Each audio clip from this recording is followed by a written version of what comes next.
بنابي خديه مظنو دلوفان أين هوا بخير خوشي بتن منبر الجمعة وكو هرجار دقل ميواني عزيز وخوش تبي وبرده ومال السمير بخيراتي سرچوان خشكو براين هجا بشتي وقتيانا كورد جارك دي ام بگرينا برنامج جاران منبر الجمعة بمستوى عزيز بفرمو بابت تي في ايني سرچبو. بله الحمد لله بنستعين والصلاة والسلام على رسول الله. بابت جردو ممسبين ومنشاني لماذا فقدنا لذة العبادة؟ اگر چنه كطام خوشي ولذة عبادتي مجتزده اگر چنه اگر قلناهن بما كسبت ايديكم هر كريار دستنا كريار التنا بقلناها طام ولذة عبادتا تجتزده. ما مستوى قالك تين افروكا نفي جوان نفي جاكا جامده خواندن القرآن وان به تدبر روجي گرتن وان به آثار ایمانی حج عمرت وان به آثار ایمانی ارید تو نابجی اگرید وان چنه بوشی خوشی و لذت وی عبادت گلکی خوش نابینن بسيارته برسبوا دو كلمات فأهلكناهم بذنوبهم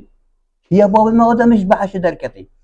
كيا شيطان كبر رحمه خدي درختي كيا فرعون غرق كري اگر چبون قوم نوح طوفان بو پیدا بو اگر چبون هلاك ونخوشي وخسر خدي تعالى عندك قوم ثمود عادي كر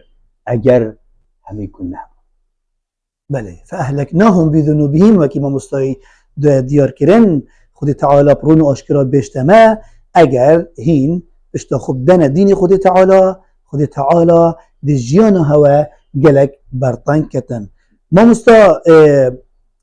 اگر ايك يعني حز النفيجة الشبيهة بتن و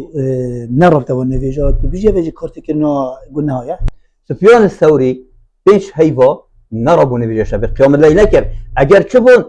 قوتي سببي قلنا هكي من كر بيش هيفا خدي تعالى اسمح ممكن ايش نفيجة شبيه ومديور بتن هر عبادتك هر تقصيرك هر قيام الليلك هر هجرك القرآن اجرت وتوي وكريورت تنو قلناهن بنسبب طعم لذة عبادتنا بين ما مستا اگر ايك نفيجوس بيدي يعني جالك يا قدر وقيمته بله نشط رابطه هندي بيت رابط حسكت نفيجو خط وقت ويدا بكت يانجي بتشتمز جفته بله نشط رابط اگر چيه باشترين نمونه حسن البصري خدت على جرازي وتن لقد قيدتني ذنوبي كنهت من خلاتيت من از الزنجير كريم اجرت ننفيجوس بيدي اجرت نعبادت اجرت ايمان الزعيب كنهن دي بتسبب زنجيرا بيختصر دستو بيت ما مستاد دموهي بسيار چاو ام دشين اوه زنجيري قتنين او افريكا خل دور ما آلاندي و ام بهيس كريم سيدا جالك افصانية علاج اوه جارة سري اوه التوبة ما شاء الله الندم ما شاء الاستغفار الطاعة التقرب الى الله قيام الليل قراءة القرآن الصوم